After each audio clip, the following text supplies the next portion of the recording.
नमस्कार, स्वागत है आपका पीताम्बरा परिवार में। आज हम बात करेंगे कि जो साधना क्षेत्र है उसको इतना जटिल क्यों बना दिया गया। क्या इतना कुछ जो बताया जाता है साधना क्षेत्र में कि आपको ये मंत्र करना है, इस तरह से करना है और इस तरह से आपको करन्यास, हृदयान्यास, ये वो आसन समर्पित करने का मंत्र, माला समर्पित करने का मंत्र, ना जाने क्या क्या मंत्र।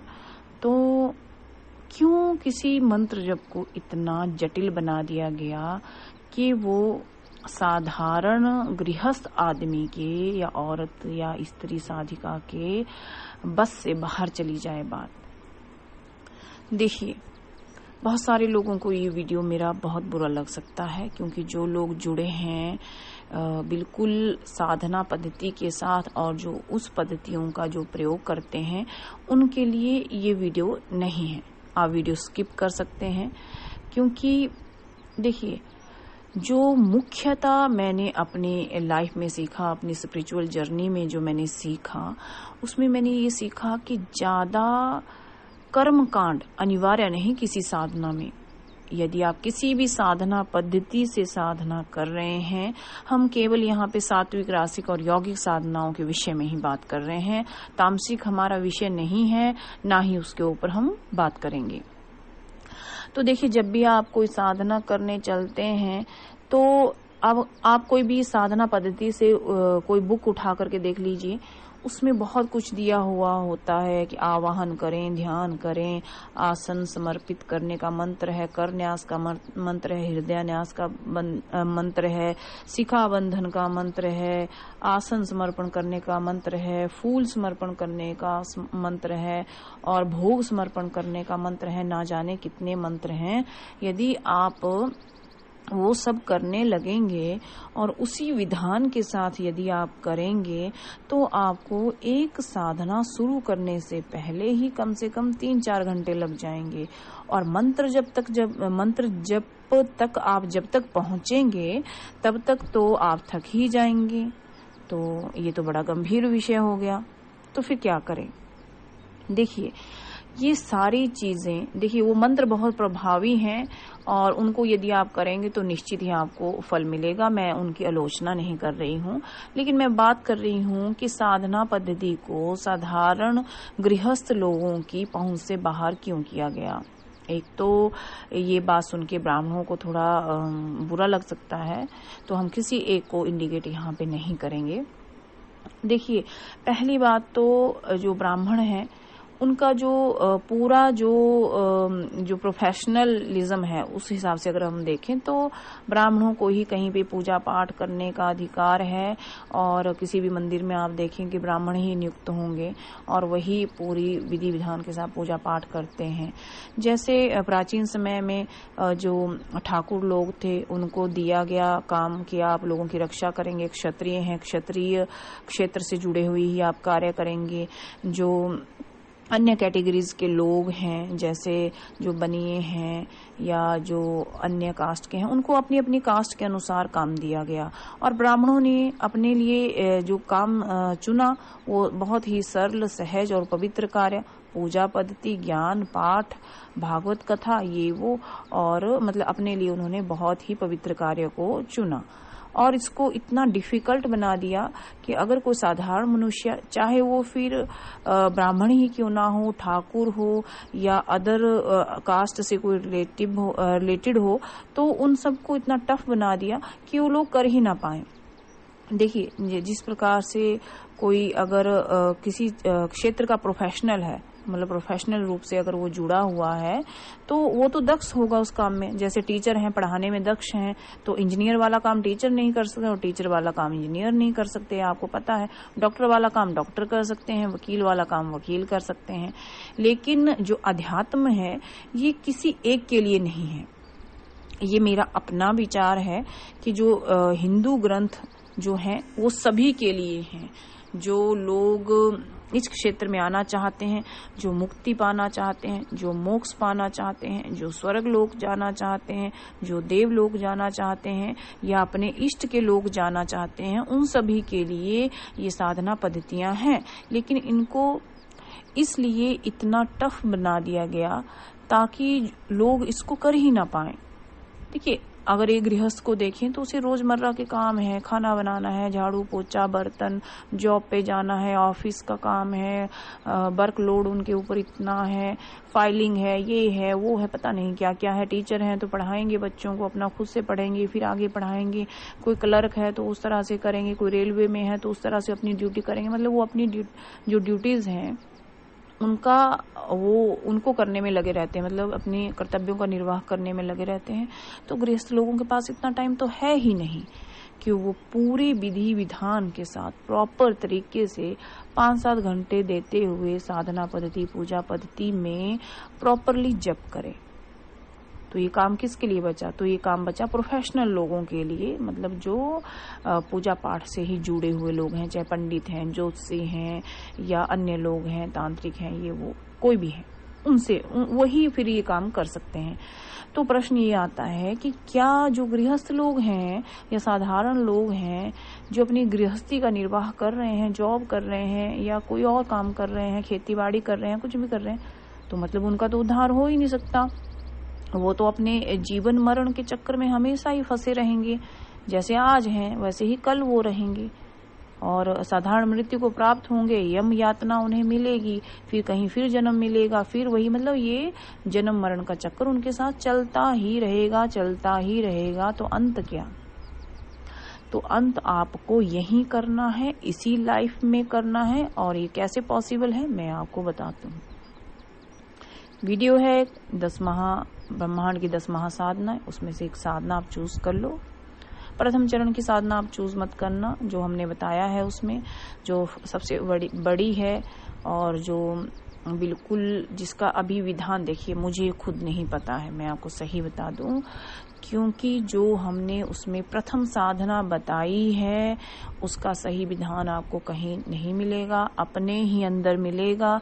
या जब भी मुझे उसका ज्ञान होगा, देव प्रेरणा मुझे मिलेगी, तो जरूर मैं उसके ऊपर वीडियो बना करके और अपना जीवन मेरा जीवन कुछ समय के लिए है, तो वो जीवन खत्म होने से पहले या मेरी कार्य पूरा होने से पहले या यहाँ से जाने से पहले मैं कोशिश करूंगी कि वो आप लोगों को बता करके जाऊं ताकि सभी लोगों का कल्याण हो सके।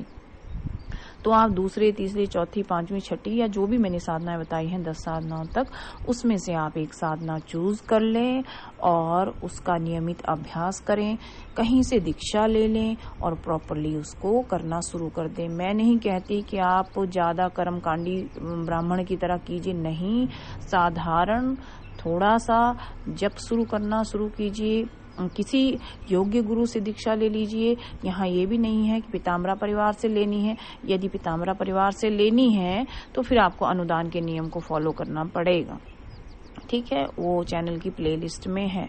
बाकी आप उसको कीजिए, खुद से कीजिए, साधारण विधि से शुरू कीजिए। अगर आप हमारे साथ जुड़ेंगे तो स्टेप बाय स्टेप हम आपको उनके बारे में आपको अवगत कराते जाएंगे, लेकिन तभी जब आप में योग्यता नजर आएगी। ऐसा नहीं है कि आप स्टूडेंट हैं 1st 2nd क्लास के और आपको बिठा दिया जाए 9th 10th में, ऐसा नहीं होगा। आपको हम 1st 2nd से, नर्सरी केजी से 1st 2nd से शुरू कराएंगे, तब आप 9th 10th तक जाएंगे। ऐसा ही होगा। अगर आप सोचें कि एकदम से कहीं ब्लास्ट हो जाएगा, एक दिन में सिद्धि हो जाएगी, एक दिन में आप सब कुछ कर लेंगे, अगर ऐसा होता तो सभी आज सिद्ध साधक होते और हमें भी 20 साल यहाँ पे वेस्ट करने की जरूरत नहीं होती। मैं भी एक दिन की कोई साधना करती और मुझे अप्सरा सिद्ध होती, मुझे यक्षिणी सिद्ध होती। और इस भारतवर्ष में हालांकि देखिए बहुत सारे लोग बाहर से भी हमारे साथ जुड़े हुए हैं, विदेशों से भी हैं, तो सारे इस पृथ्वी लोक पर बहुत सारी अप्सराएं घूम रही होती, आपके चारों तरफ भी लड़कियों से ज्यादा अप्सराएं ही घूम रही होती। अगर ये इतना आसान होता तो क्या करना है क्यों जटिल बना दिया गया? इसलिए जटिल बना दिया गया ताकि आप गृहस्थ जो साधारण लोग हैं वो इससे दूर हो जाएं। ब्राह्मणों पे या जो प्रोफेशनल जो इसमें है, जैसे ज्योतिष में प्रोफेशनल है, कोई पूजा पाठ में प्रोफेशनल है, या पंडित जो हैं वो आप उनका सहारा लें और उनसे ही ये सारा पूजा पाठ आप करवाएं, चाहे वो तांत्रिक हैं, ज्योतिष हैं, पंडित हैं या जो भी हैं। तो आपको करना क्या है, कितने दिन, अब बात आती है तो करें क्या। देखिए, कितने दिन, घर का खाना तो घर का है, बाहर का खाना बाहर का है, कितने दिन होटल में खाएंगे, कितने दिन बिल चुकाएंगे। तो बेहतर है कि घर में रह करके खुद से करना शुरू कीजिए। आपकी लाइफ में कोई भी समस्या है धीरे धीरे हल हो जाएगी, लेकिन आपको करना पड़ेगा स्वयं, घर में खुद कीजिए। अगर आपको कोई गुरु नहीं मिल पाता है तो आप पीताम्बरा परिवार से जुड़ी, हम आपको बताएंगे, लेकिन स्टेप बाय स्टेप ही चलना पड़ेगा। अगर ये सोचें कि हम आपको सारे रहस्य एकदम से बता दें तो ये संभव नहीं है और ना ही ये हम करेंगे। तो आपको क्या करना है, आपको ये करना है कि आपने अपने आप को एक कोरे कागज की तरह मानते हुए देव प्रेरणा से खुद को आध्यात्मिक क्षेत्र में समर्पित कर देना है। ज्यादा कर्मकांडी बनने की जरूरत नहीं है, ये वो मतलब शिखा बंधन कर न्यास, ये न्यास वो न्यास, पता नहीं क्या क्या न्यास, आपको वो सब करने की जरूरत नहीं है। जरूरत है अपना आत्म समर्पण करने की। आप अपना आत्म समर्पण कीजिए और अपने इष्ट को साक्षी मानकर, एक गुरु बनाकर, प्रॉपर दीक्षा लेकर के ये शुरू कीजिए। आप जिस दिन से ये मन ही मन प्रण कर लेंगे, कोई शपथ आपको हाथ में जल लेकर के शपथ ग्रहण करने की आवश्यकता नहीं। आपको आवश्यकता है अपने आप आत्मिक समर्पण करके मन ही मन शपथ लेते हुए कि मैं आज से अपने जीवन को व्यर्थ नहीं गवाऊंगा, मैं किसी कर्मकांडी के चक्कर में नहीं फंसूंगा, मैं देव प्रेरणा से स्वयं अपने आत्मा को ही साक्षी मानते हुए, अपने इष्ट को साक्षी मानते हुए, अपने गुरु को साक्षी मानते हुए आज मैं अपनी आध्यात्मिक यात्रा शुरू करूंगा। शैने शैने धीरे धीरे आपको चलना है। कोई खरगोश की चाल, आपने सुना होगा एक कहानी खरगोश और कछुए की, आपने खरगोश नहीं बनना है, आपको कछुआ ही रहना है, तभी आपकी निश्चित ही एक दिन जीत हो जाएगी। मानव जीवन एक है, मानव जीवन एक है और इसी में ही आपको सफल होना है। देखिए, मैं इसलिए कहती हूँ मानव जीवन एक है, ये तो डिपेंड करता है आपके कर्मों के ऊपर। यदि आप अच्छे कर्म करेंगे तो निश्चित ही आपको अच्छा फल मिलेगा। आप देव लोग जा सकते हैं, स्वर्ग लोग जा सकते हैं, मोक्ष प्राप्त कर सकते हैं, या आप मनुष्य योनि को फिर से प्राप्त कर सकते हैं। लेकिन ये कर्म बंधन है, कर्म चक्कर है, ये कर्म भूमि है। यदि आप ये करेंगे तो कहीं ना कहीं आपका कोई ना कोई कर्म अटक जाएगा। हो सकता है मनुष्य जीवन मिले ना मिले, स्वर्ग मिले ना मिले, मोक्ष मिले ना मिले, तो क्यों ना इसी जन्म का सदुपयोग आप कर लें। ठीक है, ज्यादा आपको किसी कर्मकांड में नहीं फंसना है। आत्मसमर्पण करते हुए, एक गुरु बनाते हुए और प्रॉपरली अपने आप को इस आध्यात्मिक क्षेत्र में आगे ले जाना है। इसलिए टफ कर दिया गया पूजा पद्धति को, साधना पद्धति को, ताकि आप लोग ना कर पाए, क्योंकि आप गृहस्थ हो, साधारण हो, टाइम ही नहीं है, बहुत सारा काम है, खाना बनाना है, ये करना है, वो करना है, झाड़ू लगाना है, ऑफिस जाना है, बॉस की डांट सुननी है, बैंक जाना है, ये करना है, वो करना है, खेती बाड़ी करनी है, पशु को चारा लाना है, ना जाने क्या क्या आपको करना है। टाइम किसके पास है? तो टाइम आपको निकालना है, ज्यादा कर्मकांडी नहीं बनना है। साधारण चीज से शुरू कीजिए, धीरे धीरे स्वतः वो होता चला जाएगा और आपको पता भी नहीं चलेगा, और आप कितने अपने आप में ही कितने सक्षम हो जाएंगे, कितने आप गुणी हो जाएंगे। आपको देवलोक में दर्शन भी प्राप्त होंगे, आपको देव प्रेरणा से आध्यात्मिक प्रगति भी आपकी होती चली जाएगी। तो हम आपको जो साधनाएं करवाएंगे वो यौगिक विधि से कराएंगे, ताकि आपका आध्यात्मिक विकास भी हो सके, आपकी जो समस्याएं हैं इस जीवन में, देखो जो भी लोग गृहस्थ हैं या जो भी लोग इस समाज में रहते हैं, सामाजिक प्राणी हैं, अनेक उनके जीवन में समस्याएं, कभी आज ये समस्या है तो कल वो समस्या है, परसों वो कोई और नई समस्या उत्पन्न हो जाएगी। तो समस्याओं का तो अंत नहीं है, मानव जीवन है तब तक समस्याएं हैं। जब ये सांस छूट जाएंगे समस्याएं स्वतः ही खत्म हो जाएंगी। तो ये मत सोचो कि मैं इस समस्या में हूँ, अभी तो मैं पूजा पाठ साधना मंत्र जप वगैरह तो कर ही नहीं सकता, मैं तो समस्या में हूँ। तो ऐसा नहीं है, समस्या तो हमेशा चलेगी, ग्रह योग भी साथ साथ ही चलेंगे, कर्म भी करना ही पड़ेगा, लेकिन थोड़ा समय आपको इसके लिए भी निकालना है और देव प्रेरणा से आपको इस क्षेत्र में कदम भी रखना है। नमस्कार, नमस्कार, नमस्कार।